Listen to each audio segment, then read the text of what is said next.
भेरगावनि भगतपारायाव बर' थुनलाइ आफादनि खन्थाइ आरो सुंद' सल' फरायनाय हाबाफारि। साहित्य एकाडेमि ग्रामलग'नि दैदेननायाव भेरगाव जिल्ला बर' थुनलाइ आफाद आरो भगतपारा गुदि बर' थुनलाइ आफादनि हेफाजाबाव मैया भगतपारा गुदि फरायसालि नब्लाङाव मोनसे बर' खन्थाइ आरो सुंद' सल' फरायनाय हाबाफारि रनसायनाय जायो। साहित्य एकाडेमि एडभाइजर बर्डनि सोद्रोमा बरुवा कान्द ब्रह्मआ सामलायनाय मेलाव गोजाम गोदान गोबां खन्थाइगिरि लिरगिरिफोरा ज'ज'यै बाहागो लायो आरो गाव गावनि सुजुनाय खन्थाइ सल'फोरखौ आवरायो। बे हाबाफारियाव बर' थुनलाइ आफादनि नेहाथारि कामेस्वर बर'आ बेखेवना होयो। भेरगाव जिल्ला बर' थुनलाइ आफादनि आफादगिरि बाबुल अखाफोर बर', गाहाय नेहाथारि मेहेरसा बर' आरो गोबां थुनलाइ सिबियारि गेदेमाजोफोरा बाहागो लायो।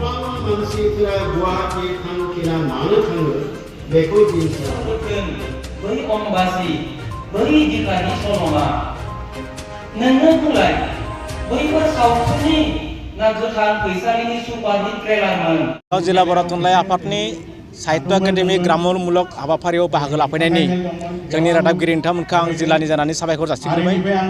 जों भेरगाव जिल्ला बर' थुनलाइ आफादा दिनैसिम खेब 8 खेब खन्थाइ आवरायनाय मेल हाबाफारि लाखांबाय जिल्ला भित्तियाव। नाथाय साहित्य एकाडेमि एकाडेमिनि सिङाव जेबो हाबाफारि लानो हायाखैमोन। बे जिल्ला गोदान आफाद जानायनिफ्राय दिनै जों भेरगाव जिल्ला बर' थुनलाइ आफादनि दैदेननायाव भगतपारा मदैबारि गुदि बर' थुनलाइ आफादनि बानजायनायाव जों दिनै बेवहाय जोबोद गाजा गोमजायै रायजोनि अनसायनायाव आरो गासैबो फोरोंगिरि सोलोंथाइ गोनां मेलेमजिबि मानसि सुबुंफोरा जोंखौ अनसायनायाव जों जोबोद गाजा गोमजायै दिनै जों बे हाबाफारिखौ खुंफुंनो हाबाय।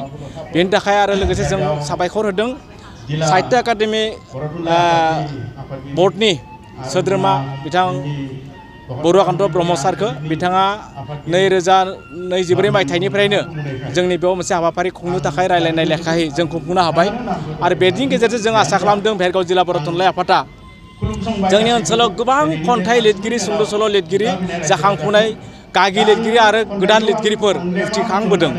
दा बेनि गेजेराव बिथांमोना बेबायदि मोनसे गेवलां मेलनि गेजेरजों खन्थाइ आवरायनाय बा सुंद' सल' फरायनाय सुजुग सुबिदाखौ मोनाखैमोन।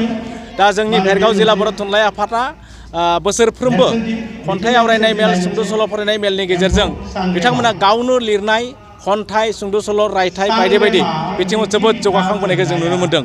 जों आसा खालामदों साहित्य एकाडेमि जिथुनाखि बान्था दङ जोंनि ओनसोलनि गोदान गोदान लिरगिरि गोजाम लिरगिरि गागि लिरगिरि बिथांमोनाबो साहित्य एकाडेमि मोनब्रै आयदानि गेजेराव बे बान्थाखौ मोननो हानाय गावनि केरियारखौ दानो हागोन बे मिजिंखौ लाखिनानै आरो जोंनि जिथु लिरगिरिनि जोबोद गोनां दायो एलपिनिफ्राय इउनिभारसिटिसिम जोंनि बर' रावजोंनो जेथिंबो लिरनायनि गेजेरजों जोंबो फरायसालियाव बा खन्थाइ रायथाइ बिथिङाव जोङो लिरनानै जोबोद दावगालांनो हानायखौ नुनो मोन्दों।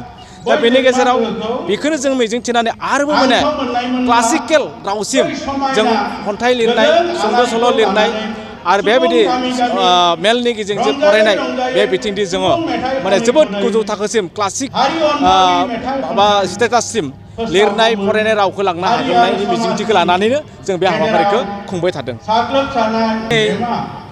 भेरगाव जिल्ला बर' थुनलाइ आफादनि सिङाव थानाय 8 गुदि बर' थुनलाइ आफादनिफ्राय मोनफ्रोमबो गुदि बर' थुनलाइ आफादनिफ्राय खमावनो सा3निफ्राय सा5 सा6 सा7 सा9सिम बाहागो लानानै बेयाव खन्थाइ सुंद' सल' आवरायफैदों।